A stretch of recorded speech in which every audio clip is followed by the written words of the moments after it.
بسم اللہ الرحمن الرحیم۔ السلام علیکم۔ کیا ہم جانتے ہیں کہ ہماری نمازیں، ہماری عبادتیں، ہماری دعائیں اس وقت تک ادھوری ہیں جب تک ہم نبی کریم صلی اللہ علیہ وسلم کے ساتھ ان کی آل پاک پر درود نہ بھیجیں۔ آخر درود پاک اور اہل بیت کی محبت کا آپس میں کیا گہرا رشتہ ہے، آئیے آج کی اس ویڈیو میں جانتے ہیں۔ میرے محترم بھائیوں بہنوں، ہمارے پیارے آقا نبی کریم صلی اللہ علیہ وسلم نے ایک مرتبہ صحابہ کرام سے ارشاد فرمایا کہ مجھ پر آدھا درود نہ پڑھا کرو۔ صحابہ نے عرض کیا یا رسول اللہ، یہ آدھا درود کیا ہے؟ آپ صلی اللہ علیہ وسلم نے فرمایا یہ کہنا کہ اللہم صلی علی محمد اور وہیں رک جانا۔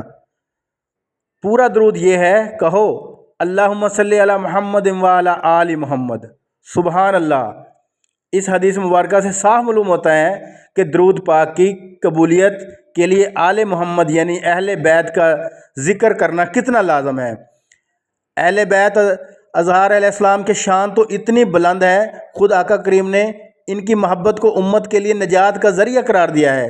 آپ صلی اللہ علیہ وسلم نے ارشاد فرمایا میرے اہل بیت کی مثال نوح علیہ السلام کی کشتی جیسی ہے، جو اس کشتی میں سوار ہو گیا وہ نجات پا گیا اور جو پیچھے رہ گیا وہ غرق ہو گیا۔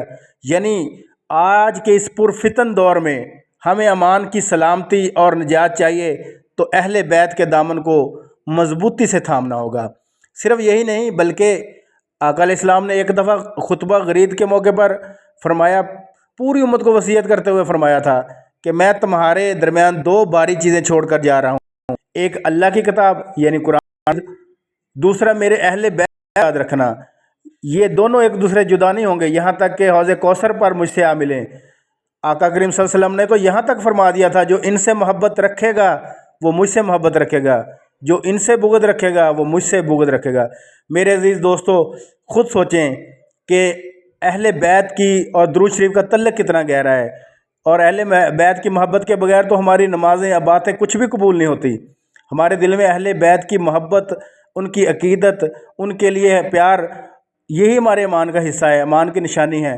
اگر خدا کی رضا اور رسول اللہ صلی اللہ علیہ وسلم کی سچی شفاعت چاہیے تو اپنے دلوں کو درود پاک سے بھی منور کریں اور اہل بیت کی سچی محبت سے بھی عبادت کریں۔ اللہ پاک ہم سب کو آقا کریم اور ان کی آل پاک کا سچا وفادار بنائے، آمین۔ اگر آپ کے دل میں بھی اہل بیت کی سچی محبت موجود ہے تو کمنٹ سیکشن میں صلی اللہ علیہ وآلہ وسلم یا سبحان اللہ یا پورا درود ابراہیمی لکھیں، کیونکہ درود ابراہیمی میں آپ صلی اللہ علیہ وسلم پر اور آپ کی آل پر رحمت اور برکت کا ذکر ہے، اور جس کے بغیر نماز مکمل نہیں ہوتی۔